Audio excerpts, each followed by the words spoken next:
Like so many infantry rifles in our show, the Norwegian Krag-Jørgensen would see not just one, but several shortened patterns. What might surprise you, however, is at least one of these was a material improvement.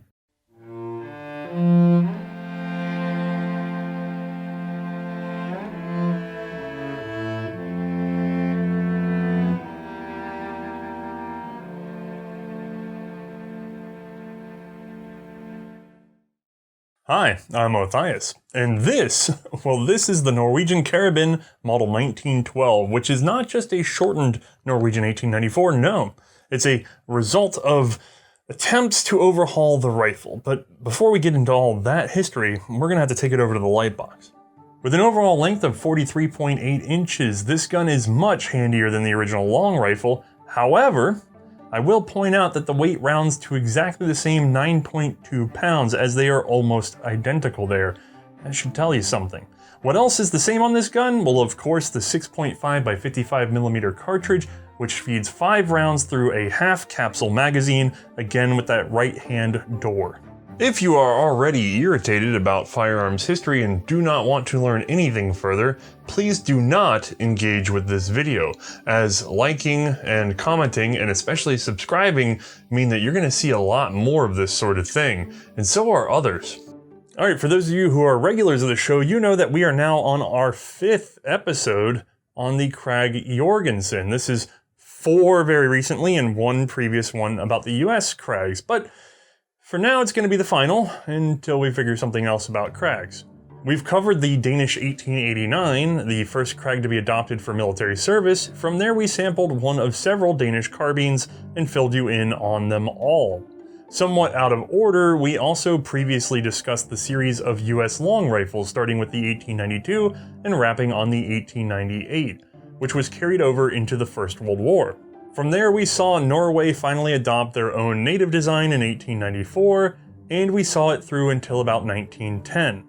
Well, today we're going to finish up talking about that long rifle and, of course, get into some carbine variations. Also, I suppose at some point, I'll owe you all a review of the US carbines. We didn't really get to them because they were really not a feature of World War I. Alright, so setting this guy aside as I have done, let's go back and do a little review. Coming from the large bore black powder Yarman, the Norwegian 1894 Krag-Jørgensen was precise shooting, lower recoiling, provided faster follow-up shooting, was lighter, and was easier handling. Basically, it was better in every way, and it brought about a lot of confidence, making it a well-loved rifle right from the start. However, eventually that Krag would be compared to the rifles of other countries, and even before that, it certainly wasn't suitable for every single role. First and foremost, when it came to, say, cavalry, the heart of military tactics before the Great War, well, it was just too dang long. However, through the latter 1800s, Norway had been a slow adopter of carbines. Their initial breech loader had been the Lund conversion, which was only replaced in service by the Remington single shot in 1888, which was converted to 8mm Danish in 1891. So the rolling block was still a very new carbine at the time of the Krag-Jørgensen's adoption in Norway. However, they were determined to keep up to date, and so in December of 1894, a carbine commission was established. Now, they were meant to acquire carbines for 3 separate branches of the army at that time. Of course, as we mentioned, the cavalry, and then the artillery and the engineers were interested. They would procure one of the circa 1892 trials guns. They would convert it into a carbine and had it modified to fire standard 6.5 by 55. Remember, these had been in the semi-rimmed Union cartridge at that point. In shooting tests, it was found the shortened gun did not greatly affect the performance of the cartridge. It honestly only lost about 45 meters a second in muzzle velocity. The recoil was more severe than the long rifle, but softer than the current 8mm Remington. It was recommended to make some minor changes and produce 10 more sample carbines. Some of the improvements?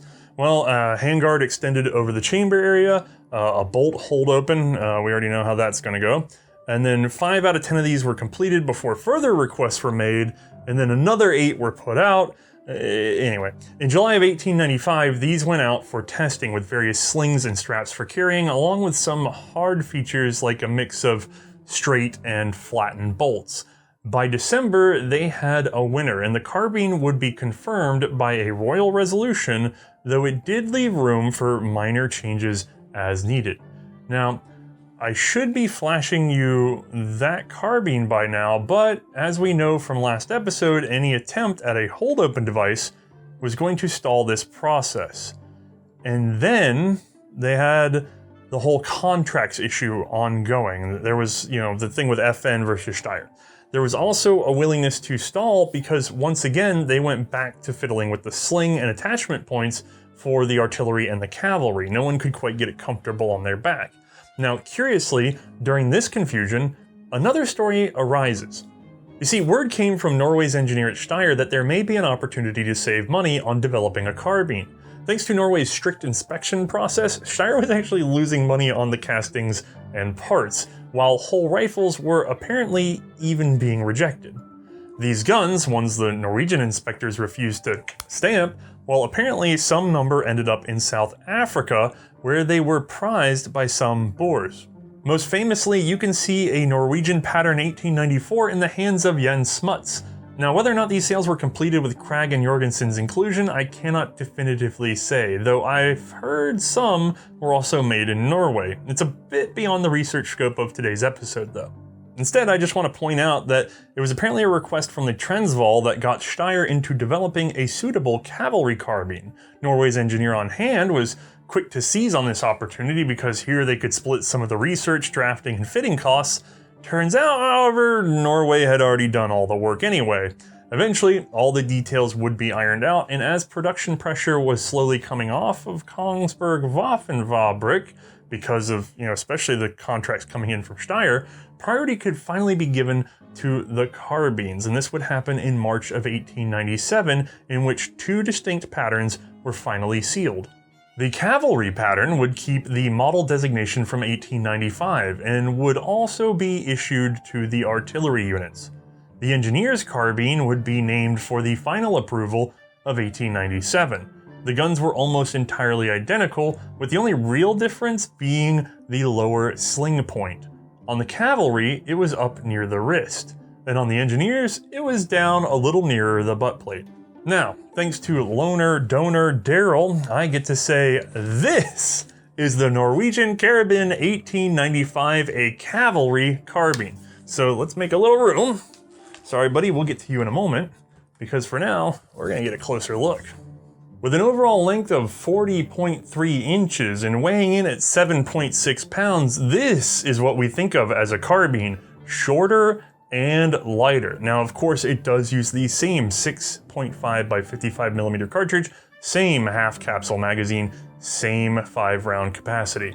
Most notable is the half stock configuration and no provision for a bayonet. Since we've already got this on the table and the light box can only get us so close, why don't we take a little hands-on look? Okay, this guy fits on my table a lot better. Let's start at the rear, okay? Now, on the butt plate, we no longer have the trap from the long rifle, so there's nowhere to keep your oiler. That goes on your belt or in your bag.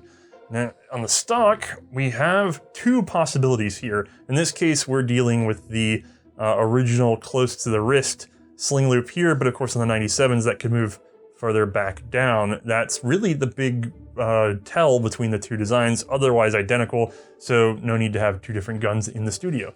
Now, semi-pistol grip, you get the idea. Over in here, we're exactly the same as the Norwegian long rifle at first glance. However, a couple of things may stand out. Number one, you may notice that the markings have moved over here on the side of the receiver, and the stock line has been kind of cut back and a ridge has been put into the metal. That's because of the handguard. As stubby as it is, it does cover over the chamber area where those markings previously would have been, and so they got moved down here by the bolt handle root.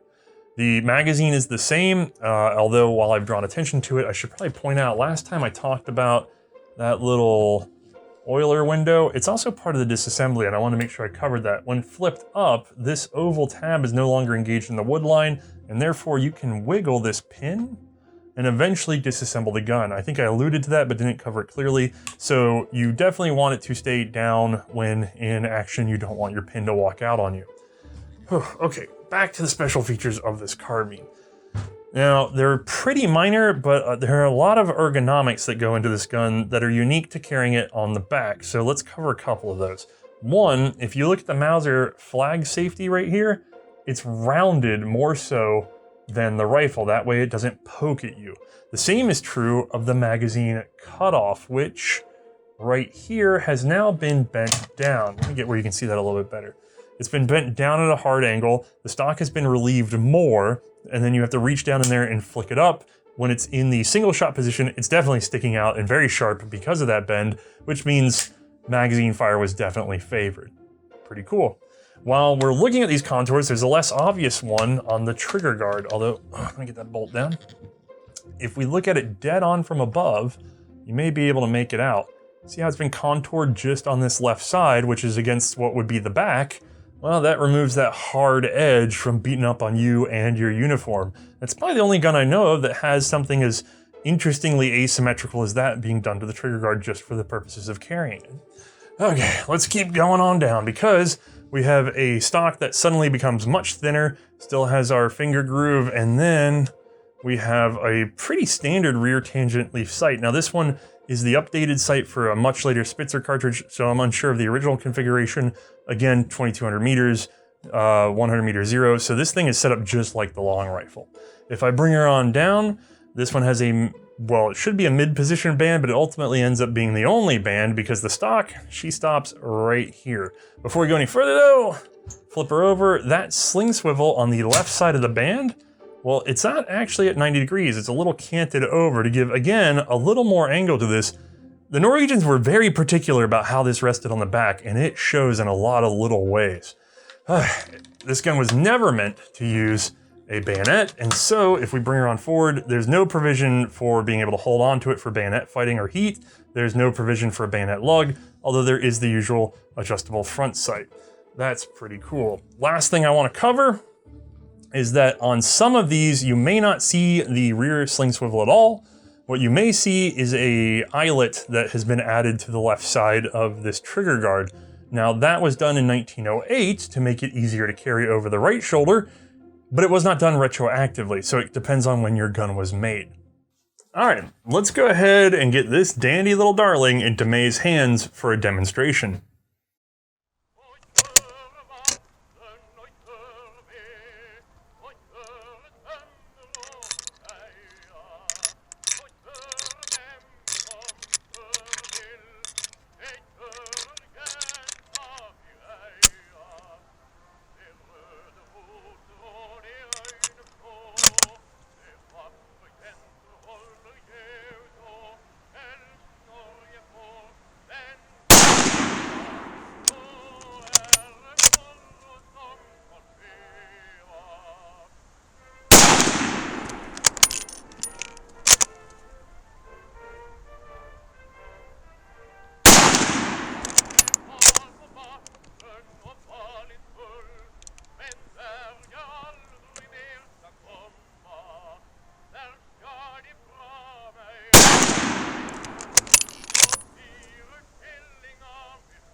You know, these Krag episodes are killing me because I love them each and all, but we've still got some history to cover.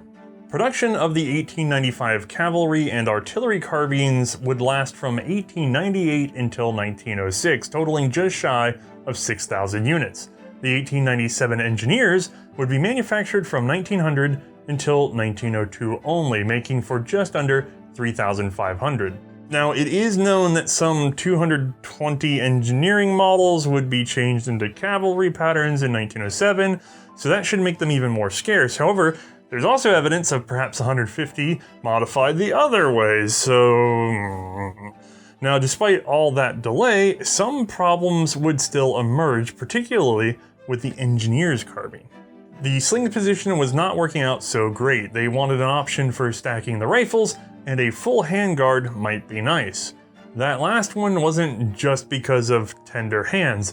Norway was finding that having an uncovered barrel meant that as the gun heated up, the point of impact was shifting, likely due to the uneven heating of the top and bottoms of the barrels. Several options were presented, but the ultimate solution would be approved in April of 1904. Surprisingly, this is named the Model 1904. Full handguard, new sling points, and a coupling eye for that stacking option, like the long rifle. Production would begin in 1906 and only lasted until 1908, with 2,750 completed. Now, of course, once you start making specialty carbines, it's a lot like having popped open a can of Pringles.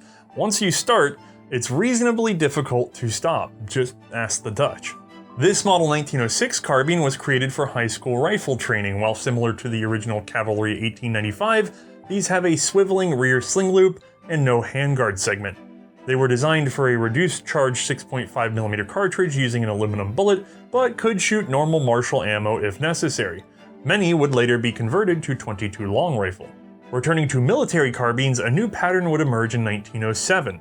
This time it was geared for field artillery use, and all they did was take the lower sling loop from the old 1897 and put it on that 1904 model. Done. Only 750 would be produced. Now that covers all of what I would consider to be true Norwegian carbines, because what happens next gets a little bit weird. Let me set this down. Gentle, ooh, don't slide. Sometimes this is difficult. Now, you see that Model 1912 that we opened up the whole show with, this guy? Well, the fact that it's shorter than the long rifle is somewhat secondary to its development.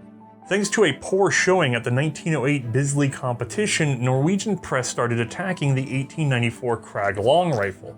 Our friend Engineer Pask from last episode, well, he was now director at Kongsberg, and while he fought valiantly for the Krag's reputation, he also did have to ultimately concede that there were some issues. So a number of these little gremlins were explored and attempted to be chased out. Pask's first assertion was that Norway needed a Spitzer bullet, but other features were also trialed: heavy barrels, floated barrels, removing the bayonet lug from the barrel, moving the rear sight further back. Even diopter sights were tried. Overall, no one perfect improvement was found. Instead, the culmination of several would certainly help. Now, a lot of this testing was also being done on the scoped rifles that we mentioned from last episode. These were, of course, in development in 1908, and so many features of the post-Bisley research would be applied to the same project. So you end up seeing some trials guns that look like this one, with the isolated bayonet lug but still sporting a long barrel. Eventually, however, they found that their improvements were unaffected when they moved into a shorter rifle pattern overall. So while they could only make so many incremental changes in accuracy and precision, they could at least save weight, or at least length, at no real cost. Now, the commission would turn their attention to short rifles, and by 1911 they had decided on a rough pattern, producing 60 for trials by various unit types. The cavalry, cyclists, artillery, and engineers, they all loved this new standard short rifle. The only complaints had to do with, again, as always, sling positioning and sling points. That seems to be the usual argument between branches. Sadly for me, they did not favor this unique solution to the sling problem, essentially a tape reel set in the butt which would wind up the slack into the gun itself. Beautiful. Now, one highly preferred option from the short trials rifles would be a diopter rear sight, still barrel mounted with a large windage adjustment knob. Unfortunately, this feature was dropped from final approval as the commission realized that it was far better on the target range than it would be on the battlefield, where it'd be more sensitive. This feature actually went back and forth quite a bit even after the official approval in May of 1912, so the final lock-in would be in June. Now, I have, of course, one of these rifles right here, so let's go ahead and take a closer look. Oh, a little longer and a lot heavier, but let's go ahead and start from the rear once more. No butt trap, and as we come forward, we're seeing that we have this sort of mid-position rear sling swivel. Now, remember, there was that eyelet option on the other carbine that was done in 1908. That eyelet has actually been manufactured directly into this gun so that you have the choice between the two. That makes this more universally accessible. Pretty cool. Right off the bat, you're going to see that although we still have the same sort of roundings and smoothings as the previous, if we look at the other side, we've gone to a standard rifle style of magazine cutoff. No more bending it all the way over. I guess comfort isn't that important anymore. If I bring it back, we're going to see that we have a flattened bolt handle, almost like a waffle with some extra texturing there. And you know, there's a fair bit of room, but boy, it's kind of an awkward feeling, but okay, I see where we're going with this. If we come up, the action shouldn't look any different than the long rifle. We even have the exposed receiver back, and yet something's going on here because the receiver is ever so slightly thicker. There's some more room, there's more strength behind the locking surfaces, and the extractor cut is even a little bit smaller. You're not going to be able to eyeball that, but you'll have to trust me on it.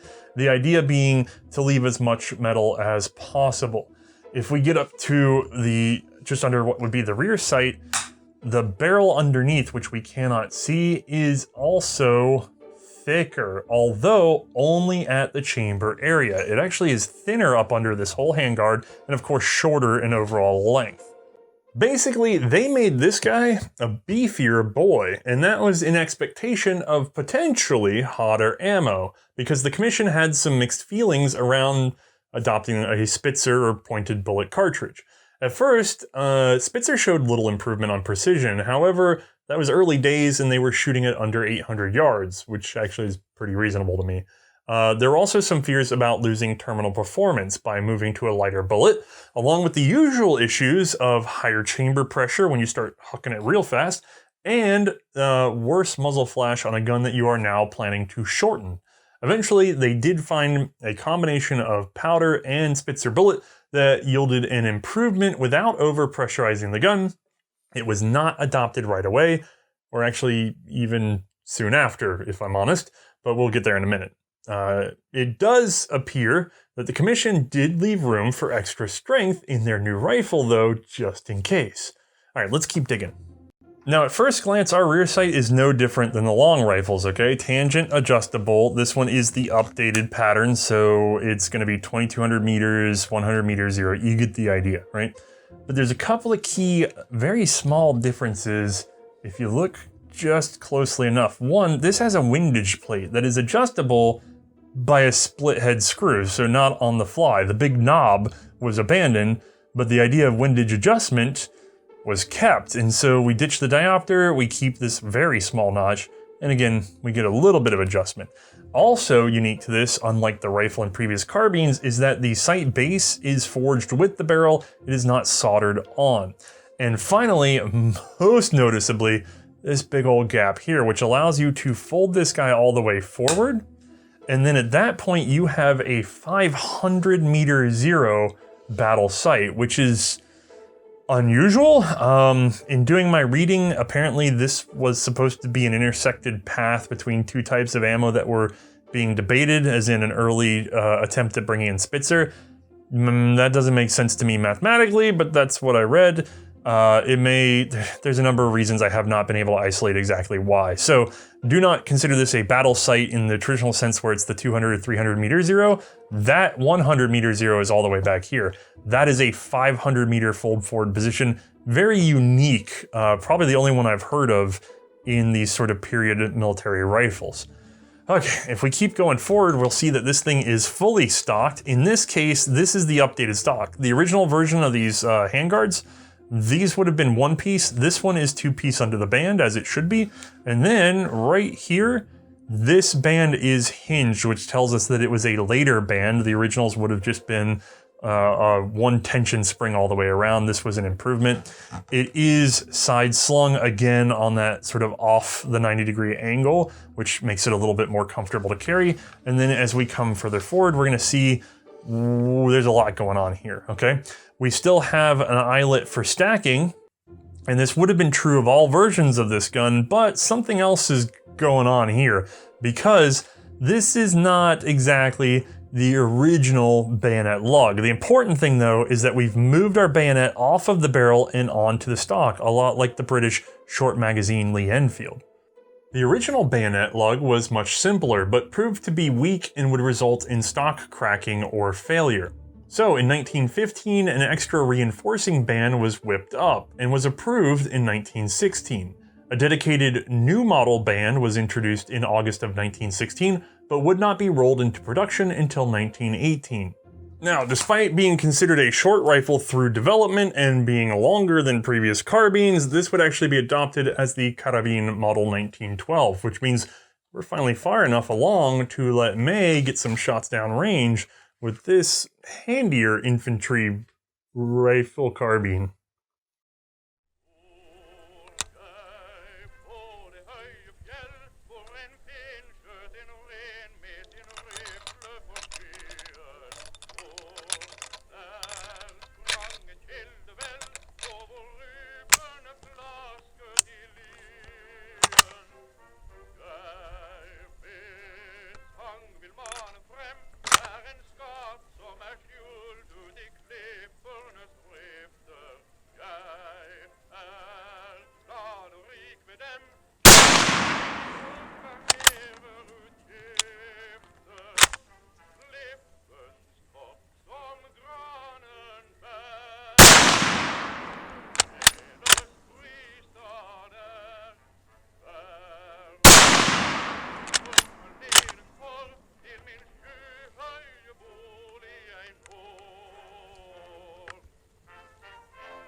Yeah, I don't even feel the weight. I know they're the same weight. We measured them.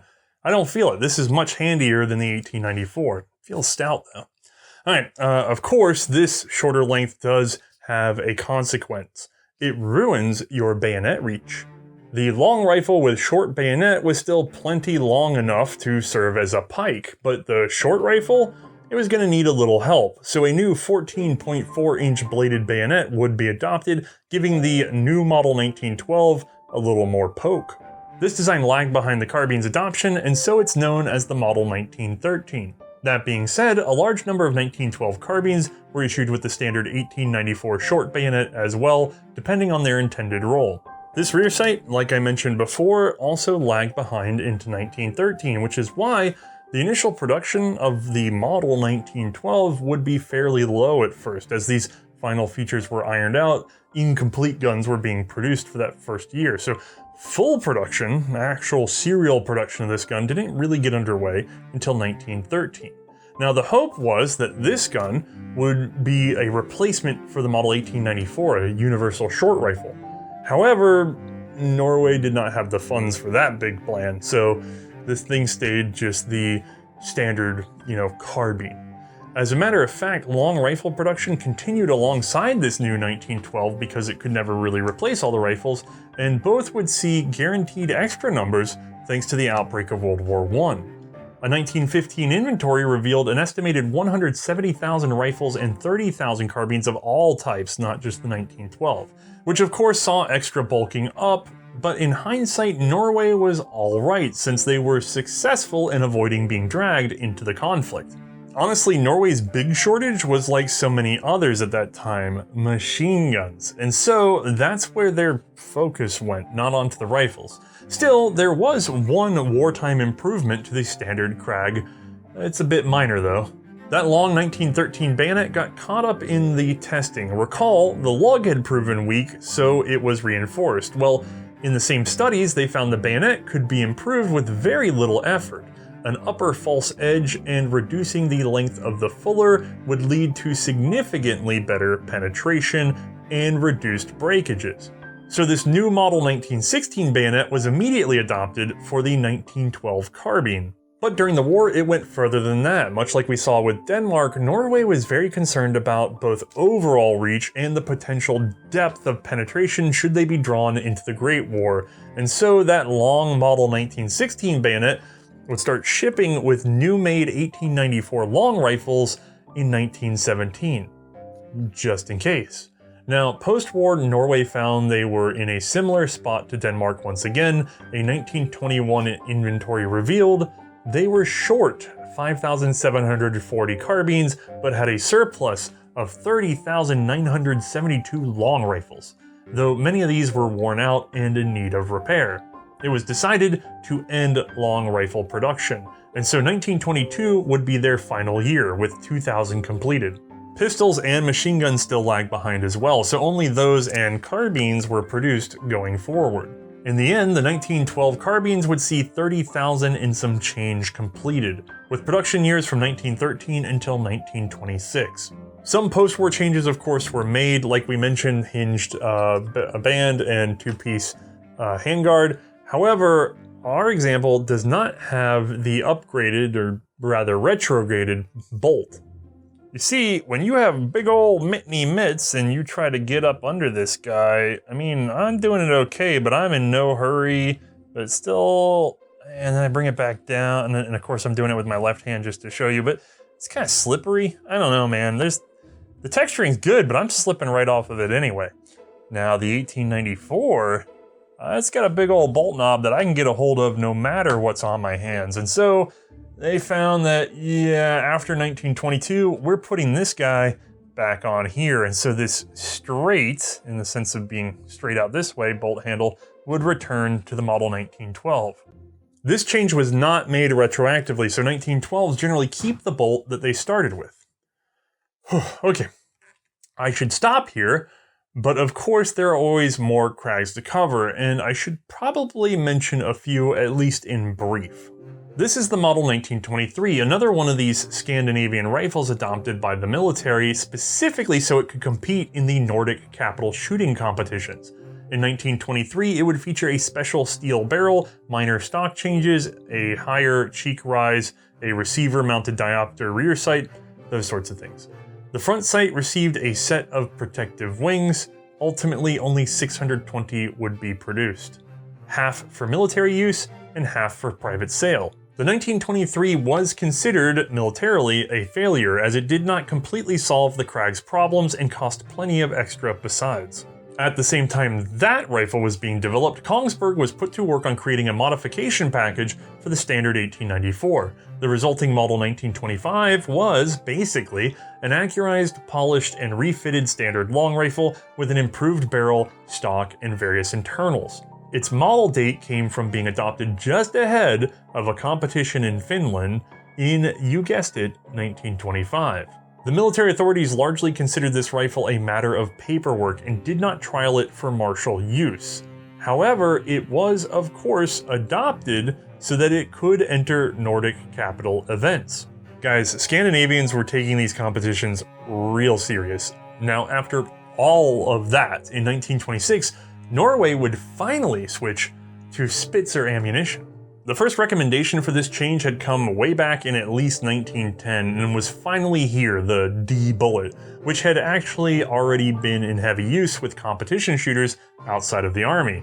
Now, since this was all post-Union, this and the later Swedish 1941 Spitzer would not be the same. That cartridge used a slightly higher pressure load and slightly shorter overall length. It's considered unsafe to run standard commercial 6.5 by 55mm Swedish ammo in a Norwegian Krag. Now, returning to Norway's Spitzer, faster and flatter, this cartridge meant that the Krags would need sight upgrades. You can see the updated D marking on our 1894 today, and it was a fairly easy changeover for this gun. Pull the sight base, reshape the rise, put it back on. The model 1912, however, well, those had sight bases forged to the barrel, so the whole gun had to be sent into Kongsberg in order to make that change. Oof. Now, when they started this process, they noticed some issues. There was a fair bit of deviation on point of impact, which means every front sight would also need to be adjusted. And that's a lot of work if you can avoid it. So thanks to some test firing, they found a fairly good average on the point of impact change when switching over to the new rear sights, and could therefore initiate a uniform and very rapid front sight replacement that would keep things accurate, for several hundred yards. If a gun needed further attention, well, the individual shooter could sort it out. Okay, you guys have room for one more competition gun? Well, you better, because next up is the model 1930, an attempt to correct the problems with the 1923 and its child conversion, the 1925. Again, this was another competition gun, not really a martial one, but also adopted so that it could be in the martial competition. You get the idea. This time they went for a heavier barrel and improved diopter sights. Alright, we are almost clear of all the models of Norwegian Krag that I feel are worth covering for this show. Now, we haven't quite hit the Dutch levels of carbine deviation, but we're getting pretty heavy, right? Now, the last model I want to show you won't come out until after both this and the long rifle were finally called up for combat. That, of course, was with the German invasion of 1940, where the Krag would see its first real test under fire, but unfortunately, almost nothing is written on its performance because Norway's problems, like its other neutral neighbors, had more to do with their lack of armor, aviation, and heavy weapons. It's interesting to note that because of increased civilian participation in shooting just before the outbreak of World War II, in many ways because of it actually, Kongsberg was actively producing the Krag rifle at the time of invasion, so new rifles could be diverted to the Norwegian government, though as the occupation grew, delivery was no longer possible and production halted once again. Kongsberg tried to go over to civilian-only manufacture under Germany, and while they initially agreed, this was likely to prevent sabotage, and in the end, military production was restarted, though it was much more focused on the Bofors guns than the rifles at first. Kongsberg's management did make an effort to resist, but they were dismissed by the Germans, and they took direct control. They never did manage to get production moving efficiently though, as the Norwegian workers stalled whenever possible. The 1894 long rifle would be seized from Norwegian inventory and designated Rifle 211N. These would be used in second-line roles by German forces. In 1943, they would actually order new-made rifles, 1,000 at first, but climbing to a demand of 13,450 in time. They wanted full production. The actual deliveries are unknown, but likely well short of their requests, probably fewer than 4,000 total. German-produced guns can often be spotted by their dull, gray phosphate finish instead of this lovely bluing. In 1944, Germany would introduce a short rifle known in the US as the Stomperud Krag. Kongsberg called these the German model. They were made to be more similar to the German Kar 98K. These appear to be a mix of new production and converted long rifles. Interestingly, this shortened German model, unfortunately I don't have one today, saw some post-war production for Norwegian sport shooters who liked its handy length. Germany would also demand a shortened bayonet, or bayonets, with both the 1894-43 pattern and the 1916-43 pattern being introduced. Post-war, Norway would be awash with frankly superior surplus, and so the Krags were downgraded to home guard use, which lasted until the 1950s, when large numbers were sold off as surplus, particularly into the US market. Apparently upwards of 3,000 did stick around in very limited use until the 1980s, though I'm unsure of just what they were being used for. Okay, the history is largely complete, but let's talk about the elephant in the room. or I guess elephants? It kind of depends on how much you talk about Krags. You see, the Krag-Jørgensen is one of those guns that people just love at first sight. They're smooth, they have a neat loading door, they look like nothing else. They're really captivating, but they're also kinda bad? In our show, we've seen episodes in which the Krag-Jørgensen was used in Denmark, the US of A, and Norway, and none of them managed any sort of rapid loading device as standard issue. There were several attempts to adapt the Norwegian, just like we saw in the US, and especially in Denmark, but none of them adopted a solution. Sport shooters, however, they're another breed. I've seen footage of Norwegian guys just dumping mags, or rather stripper clips, straight into this action like you would not believe. It's sort of a weird freehand motion. But that's sport. It was not technically adopted, right? Not really put into major use. The other problem for the Krag-Jørgensen is the fairly poor locking strength, or should I say, the balanced locking strength? With only one front lug and one rear, and both of those largely in the same quadrant of the bolt, well, that's not going to be nearly as good as a plain old set of symmetrical front lockers, which absolutely were offered to the US and to Norway. Both of them refused this extra strength. That's because the guns were working fine with their early round-nosed cartridges. Well, unless it was raining. It was noticed that in wet weather the Krag would shoot high and to the right. Apparently, Mae did not have this issue though. More noticeable, however, Norway had this interesting habit. They kept minty 1894s bottled up in reserve, not cycling them into the field, and so the guns that were being shot and marched around, well, they got burned up at a faster rate. Then, all the way in 1926, they finally introduced a new high-pressure smokeless cartridge, which, by the way, the 1912 was built to handle, since they thought Spitzer was just around the corner. And the 1894, well, yeah, it could handle it technically. Honestly, more than technically. It handles it fine, except add in some wear. And then maybe like a bore obstruction, like, I don't know, snow? Not like you can find that in Norway. And especially after World War II, after the guns had been scattered, poorly stored, or even hidden away to rust, sport shooters would drag them on out and went right back to work, and a fair few started bursting.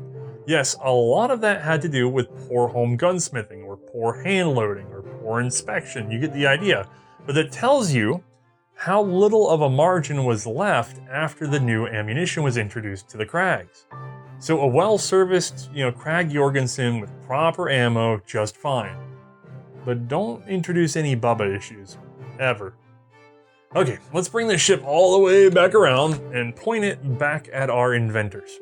The Krag-Jørgensen Rifle Company would be paid 25,000 kroner by Norway. That's a fair bit less than the 30,000 from Denmark. However, each Norwegian rifle completed for commercial sale, as in the domestic rifle shooters, well, they paid 2 kroner in royalties. This never exceeded 18,800 kroner before the company folded though. Their US contract paid a $1 royalty per rifle, which resulted in a translated 1.7 million kroner.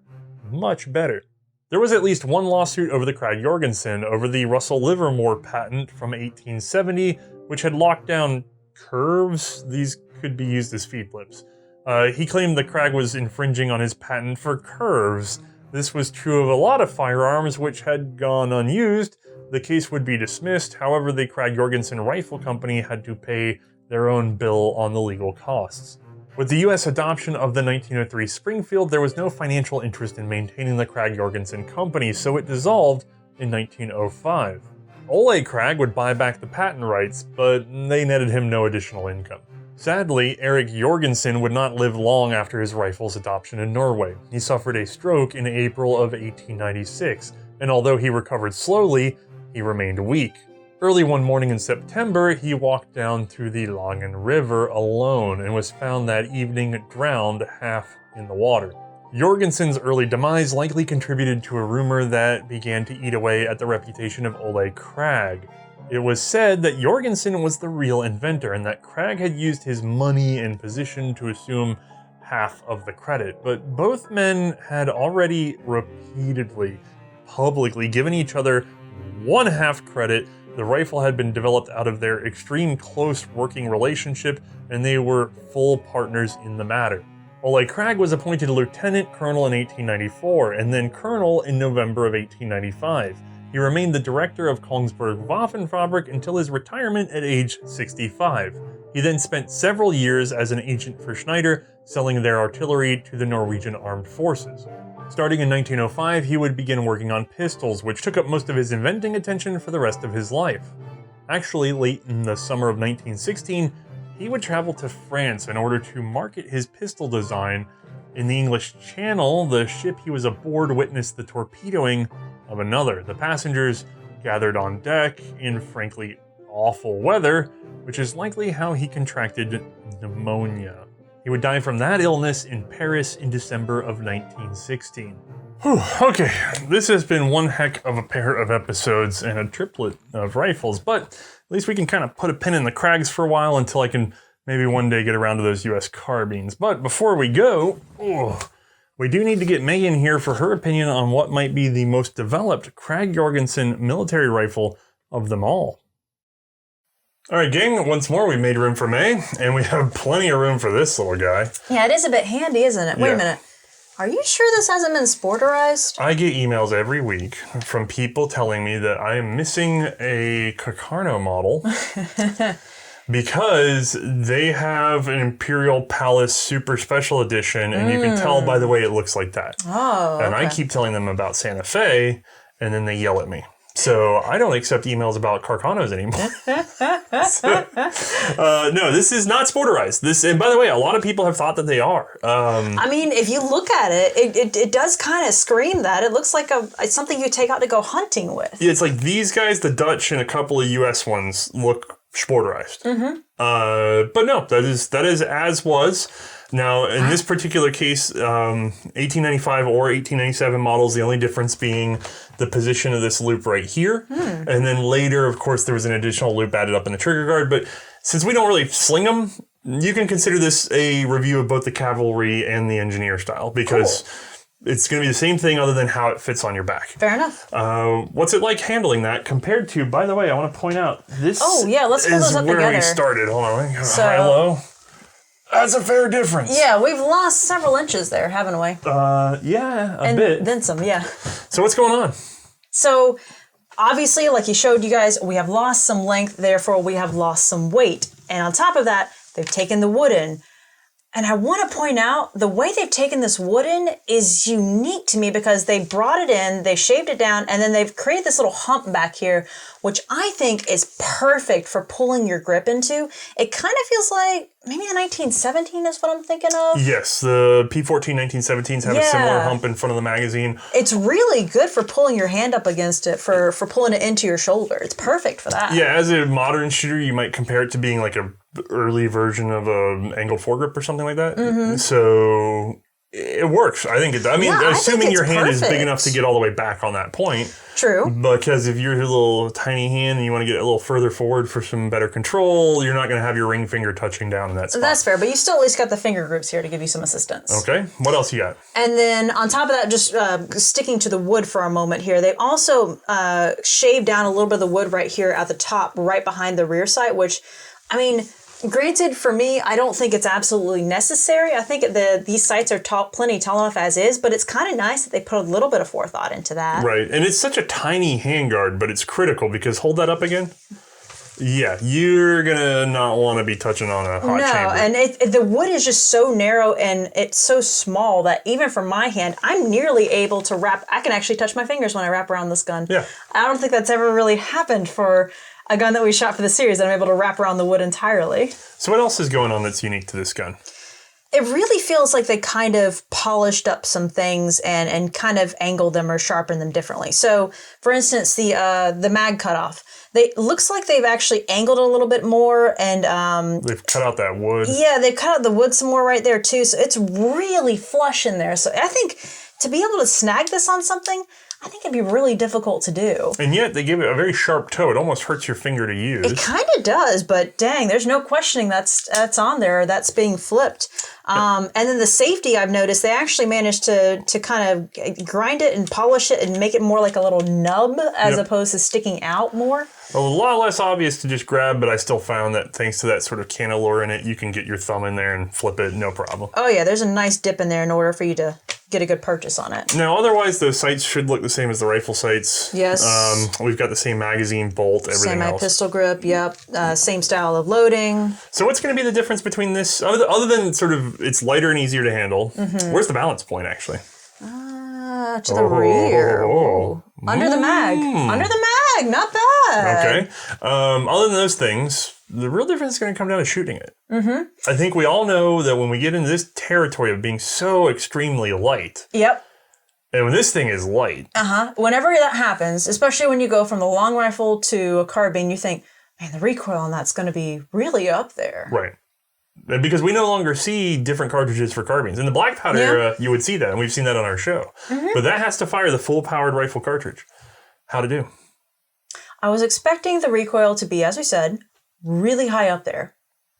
And then it wasn't. It was just slightly more, but it really still wasn't unmanageable. Like I expected us to get more into the Danish carbine or Danish Krag territory for the recoil height reach. Right.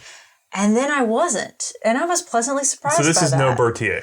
No, definitely not. Honestly, I think I want to take this hunting. Right. And that's what I kind of get the feeling of it, is that I really just want to take this out as a hunting carbine. This thing feels like a deer rifle, if I'm honest. And there were some disadvantages there. I believe that these guns were the ones that really helped Norway figure out that they had problems with uneven heating causing point of impact changes at really long range. Although if you're trying to run this thing at 2,000 meters, I don't. Let's try to keep it in 500 yards for something like this. Yeah, I think so. Oh, and I did forget, no bayonet. I know I have lost the bayonet abilities that I previously had with the long rifle. A lot of us might sort of turn our noses up at that and be like, oh, well, bayonet. But they were used in the war. Oh, yes. Bayonets stayed relevant for longer than people thought. The Scandinavians especially were looking at shorter bayonets before the war. At the beginning of the smokeless era, all the Scandinavian countries were looking at short bayonets. Right. World War I hits. And suddenly everybody's like, we need to make these longer because they were actually getting into use. So trench warfare can bring out some interesting things. But I still think hunting rifle is almost the way I think of this as well. Don't get me wrong, plenty light, plenty interesting as a cavalry gun. But I do get a little nervous with how light and how handy. That's fair. So wait, so if that makes you nervous, what's going to happen with this next one? Ooh, it's not a carbine. It's more like a short rifle. Yes, so very much, I should get a Lee Enfield out and compare, but I mean, this is a carbine. This other one is a short rifle. Yeah, it's got a few several inches on of difference. Now, let me hand you that and get your very first impression.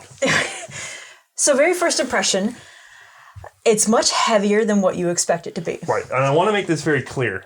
This gun and the other gun. Let's do what we did with the... Yeah, okay. Okay. So yeah, obviously... I want to bring them this way to the center. Okay, yeah, we've lost some inches there. So you think, oh, there should be, a significant weight difference. No, they are pretty spot on for weight. Yeah, almost the same weight. Yeah, almost identical. And it's not just crazy. It's not just the full handguard or the reinforcing band. But you go ahead and give us let's talk about why it's heavy under the wood in a second. Go ahead and give us the tour. What's it like handling this one? So realistically, what I have here is a short magazine Krag-Jørgensen. Yeah, the good old smug. Yeah, I think that translates well on paper.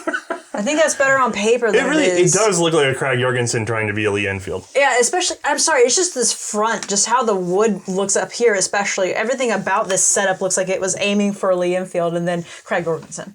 I mean, it was, as we covered in the history part, here, let me hold this for a second. I don't want it to be lonely. As we covered in our history segment, they started trying to accurize the long rifle. And in doing so, they reached their sort of limits versus going full crazy on it. There's other stuff they could have done, but then it stops being an infantry rifle and starts being a target rifle. Right. Well, as part of those experiments, they realized that they did not need the barrel length that they had and that they could go ahead and switch over to a universal short rifle, just like the Americans. It's important. Just like the British had already done for many years at this point. Almost a decade of this had been known, Yeah. And so it's not weird that they turned to the British, because the reason, let me see that nose cap for a second, because that stands out, doesn't it? Mm-hmm. The reason for this, again, is we don't want the bayonet attached to the barrel. That causes more disparity when shooting. Right. So we're going to attach it to the stock, and that's exactly why it was like that in the short magazine Lee Enfield. I mean, it's smart, it works. So of course they look similar. It's the same design goal. Mm-hmm. And then full handguard, same design goal. And then, while you're at it, if you're saving weight in certain places, you can put in other places. We might be going to a Spitzer cartridge. We're going to bulk this up. So you end up with a beefier receiver, a beefier chamber of the barrel area, but they also then milled down the rest of the barrel to get a little more weight off the rest of the barrel. Which means this definitely has some girth and some density to it that just feels like it shouldn't be there, but it is. Where's your point of balance? Actually, you're saying that. Right. Surprisingly not bad. Now, it should have shifted back a little when we shortened the gun by however many inches, but it shifted back a lot because we've moved more mass to the rear than it seems at first. You'd think it's more evenly distributed, but no, they moved some more of that mass to the rear. Yeah, it's crazy, isn't it? It feels like it shouldn't be there, but it is. Right. Wow. Now, getting back into the ergonomics of it, what's different in terms of feel as a shooter? I mean, aside from the smelly likeness of this, we've got this really weird bolt handle that I feel like if you take two of these and put them together, you can make some really decent Norwegian waffles. Yeah, you've heard of Belgian waffles. But these would give you Norwegian scrumptious, waffles. tiny. Really I think that's how they ones. make honeycomb cereal. Is with those. It's two of with those. the crab bolts. I knew it. Right. So, waffle bolt. How you feel about the waffle bolt? The problem is that I like the idea of it because it's obviously made it flatter up against the rifle, right? So it's made it it's nice like and flush, right there. kind of. So it's cool. It's a good idea. Problem is that when it comes to manipulating it quickly, I'm pushing it right here into the palm of my hand like I would with a normal bolt head, and it doesn't feel quite as good on the bolt handle. Yeah, it does hurt a little bit after some time. So unfortunately, it's not my favorite, and if anything, it makes me feel like I want to pinch it. Right. Which is not what you want to do. Unless maybe if you pinch it and then operate the trigger with your middle finger. Maybe. That might have been what they were. Now we're really getting into smelly territory. It has a slight twist to it, so it kind of works in that regard. But I still find it to be, I don't find it to be as nice as just doing it with a round bolt handle. Yeah, I think I prefer definitely the round bolt handleness than this kind of waffle style. Turns out Norway agreed with you, because they did switch back over to the round there bolt is handle. that. And then, aside from that, realistically, the sight's kind of weird on this gun. Yeah, it stands out as having a definite flip forward position. I mean, you can see just off the bat. We have things like the little bell where it's like you flip forward and you're supposed to find like your lowest sight level, essentially. Right, your battle sight. Right. So flip forward to get 300 meter battle sight. Yeah. Whereas this one, flip back, I've got my 100 starting point, and you're thinking, well, what's going to be lower than that? Oh, wait, no, that's 500. And then on top of that, you look down it, and dear Lord, these are the finest, like there's barely even a notch there. It's so tiny. It's hard as heck to read. It's unbelievably tiny. Yeah. Now, I only have the sample size of one, so somebody else go look down yours. But to me, let us know. It's the finest sight I have ever seen on a military I don't know rifle. how you'd find that quickly. Or in the dark, or... Good luck in the dark. I mean, broad daylight, I have trouble finding it. Right, so I don't even know what's up with that. It's bizarre. Wait, Right. didn't you think you found a potential reason for it? No, I was... in reading? So in my reading, the one reference I found to it, unfortunately, was like not even a whole sentence. Mm-hmm. Not even a whole sentence? Well, they talked about flipping it forward or whatever, but then they said, it was set to 500 meters because, and this is where translation kicks in. Yes, I spoke to some native speakers, but the problem is it basically came down to this would be the intersection point of two types of ammunition, presumably their perspective. Because remember, when this was adopted, they thought they were going to do Spitzer right away, and then they didn't do it Spitzer. Okay. So the Perspective Spitzer and the old ammunition should intersect. I believe that's what I was reading.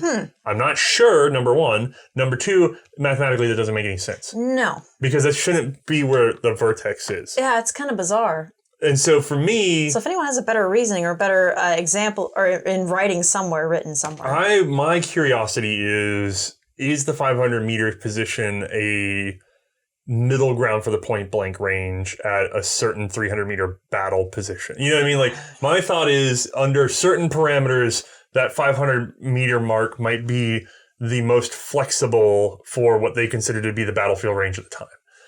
But I guess I feel like I'd rather just do 500 here.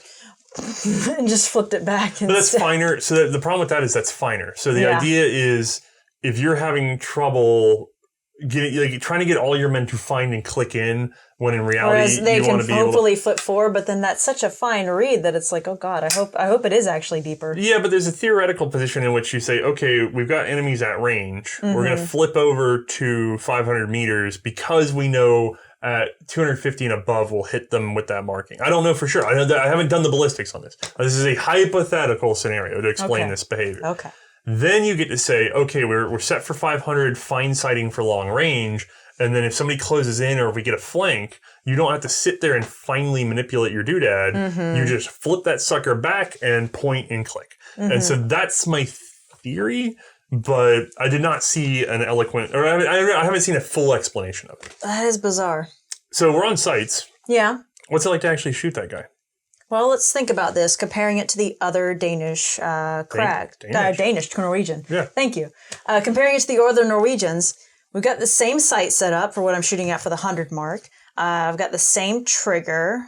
Recoil really would be the main difference here, but for me, honestly, I couldn't feel much of a difference between this and the long rifle. They're the same weight. They're pretty comparable. I mean, you got a slightly, with the shorter barrel, you get a little more muzzle flash. Yeah. Theoretically, you get some more ejecta or whatever. Theoretically. I feel like it's pretty spot on for comparison, though, between the two. Yeah. Yeah. So you get long rifle behavior out of a short rifle package. It's kind of interesting. Although that is a very dense short rifle. Let's reiterate. That is a heavy gun to carry. It is very dense. So recoil mild?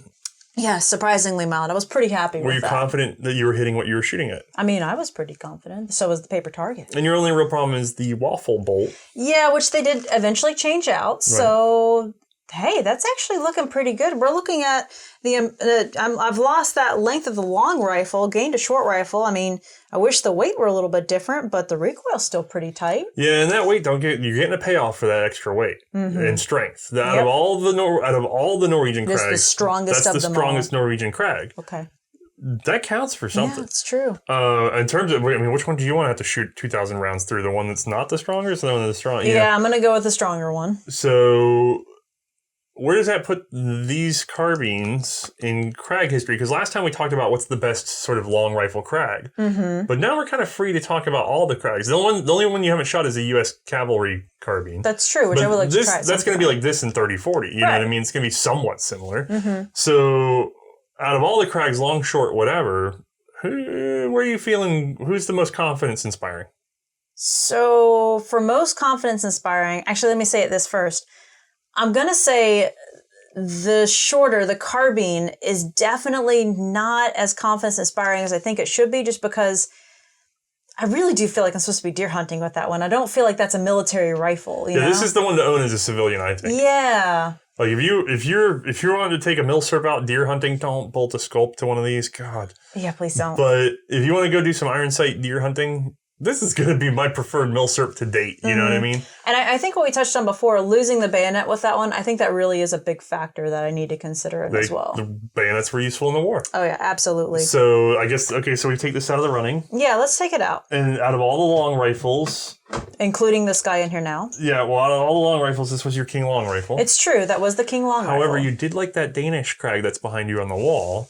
The carbine. I liked it well enough. Yeah. But did you like it more than this one? No, I did not like it more than this one, simply because I've still got the preferred cartridge. I like the cartridge out of this guy, the 6.5. And on top of that, like you said, the strength that comes with this one, the security that I would have with taking this into battle potentially, is pretty high up there. Yeah, in terms of martial Krags, I consider this one to be my favorite as well. The 1912... go ahead. No, go ahead. No, I was just going to say, plus, I've got my preferred style of loading as compared to the Danish. Yeah, although Danish was stripper clips if you could get them. But if you can get them. They didn't do that. So, no, actually, the Norwegian 1912 is my preferred Krag-Jørgensen. I don't even own one. So, by the way, thank you again for our loaners. In this case, we have been saved by Jeff from last time, Jeff? So Jeff the more 3. different Jeff, but the same Jeff from last time. Yes, more different Jeff provided that one and the Danish, so now I have to ship them home. Thanks. Yeah. And then this one came from Daryl. Oh, yeah. Thank you, Daryl. Who came in at the last second to deliver us, because otherwise it would have just been an episode featuring that guy. And I felt this was... Do you ever feel like you're going to ever own one of those one day? No, I don't have any money. We have lovely supporters who make sure that we can do this show every single other week. Yes. And we rely on them completely because we have to ship this stuff back and forth. I can't imagine actually having to buy it because... Thank you again, guys. Seriously, y'all are the ones that have made these episodes possible, that and our Patreon supporters. Yeah, we burn funds trying to keep this show going. It is great. So, but our gun donors, our actual money donors, you guys are making the show go round. And every time you do that, you allow other people to learn about this stuff. So wonderful. Yeah. So that's it. You're king of Crags. Yeah, this is the King of Crags right King here. Of the Crags. That's an official title, by the way. You know that's going out to tens of thousands of people. You're declaring King of Crags. Yeah, I'm going to go ahead and declare it King of Crags. I'm sure I'm going to get some hate for it since it's not the U.S. Crag, but to be fair, come on. Between the two, this one's definitely the king. All right. Well, I guess that's going to bring us around to the age-old question then.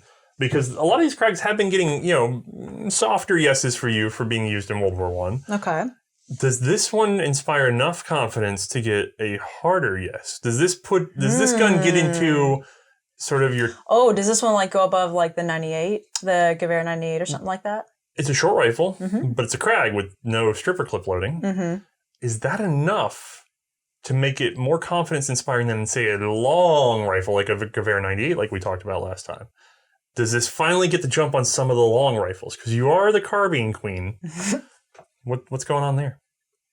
This is a tough one, guys, because loose round loading is a pretty big deal in World War I. It's a pretty big deal in general in battle. It's not easy to do. No, and doing it rapidly in general is just not easy. So does it put it up there with the 98? Honestly, I think with all the extra added features to this one and all the benefits of the rigidity and strength that we gain with it, I think it does put it, if not parallel with the 98, I think it's pretty close to it. I think it's touching on it just barely. So you would say that this is a short rifle is now as comfortable to you as a modern long rifle? I think it's getting there, yeah. For World War I? Yeah, for World War I. Yeah, I think it's getting there. So Kar 98AZ, which would be a short rifle...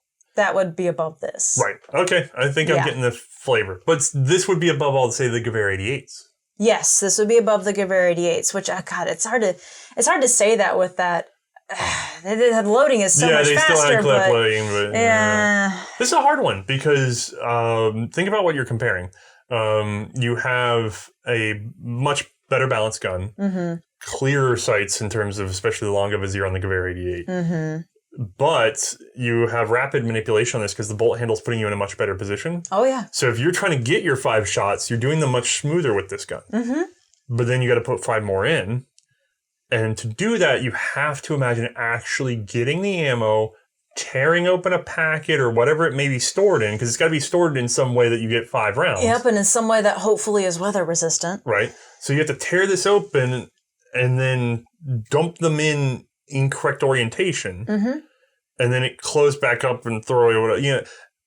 It doesn't seem like a lot, and yet versus being able to reach in and confidently grab one brick of clip, Yeah, and just strip them in or drop it in or...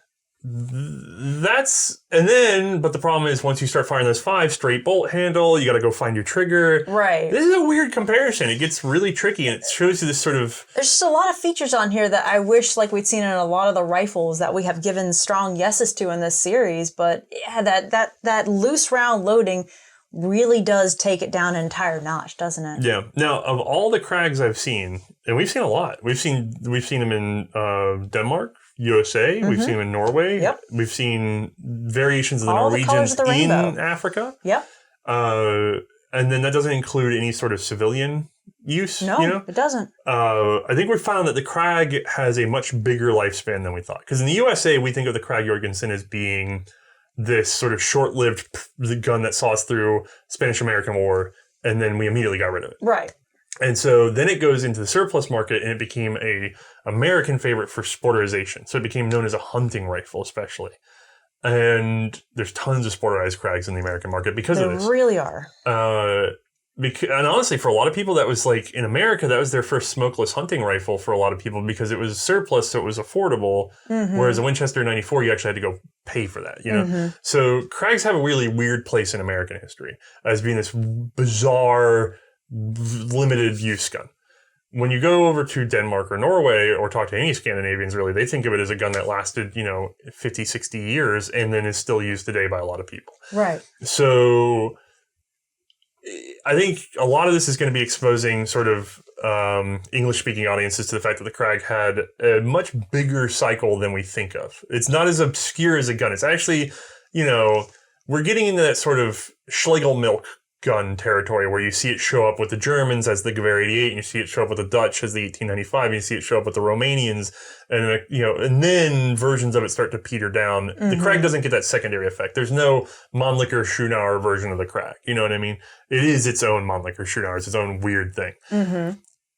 But they're really cool. Yeah, I mean, these guns, they're smooth, they are beautiful, they are unique. I mean, pass me that little carbine over there. I really do need to get one of these days and actually see how she does at longer ranges. I would be really curious to see because honestly, this one was just so much fun to shoot. Don't get me wrong, between the two, that one I'm going to trust more, but this one, it was just a hoot. Yeah, as a collector, it's not always about what you would actually take into account. Having the best bolt-action rifle doesn't really mean much when you're not going to go into war with a bolt-action rifle. You're collecting them for the curiosa, for the uniqueness, for the look fun. of the expression, Yeah. And I'm going to tell you, as much as this is King of Krags militarily, I agree with you.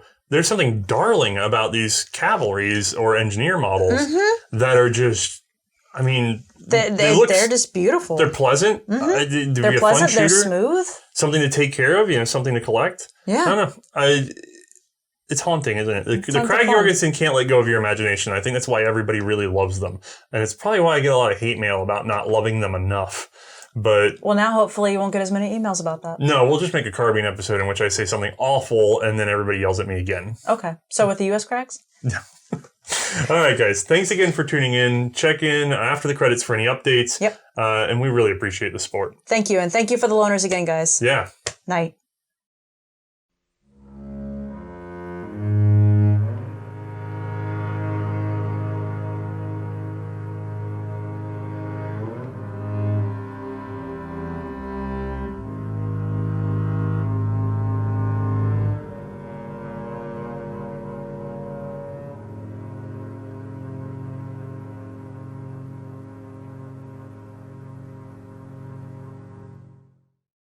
Hey guys, Mae here.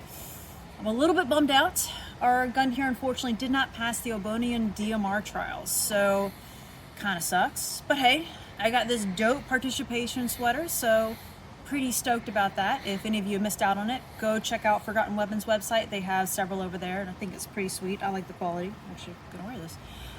If any of you missed out on the C&Rsenal shirts, the XXL specifically, are bad. We ordered them off of last year's sales, thinking the numbers would be pretty close, but unfortunately, looks like a few of you were eating too many cookies, maybe just a little touch. So we've ordered some more in. Hopefully, you'll be able to get them in time before Christmas with shipping.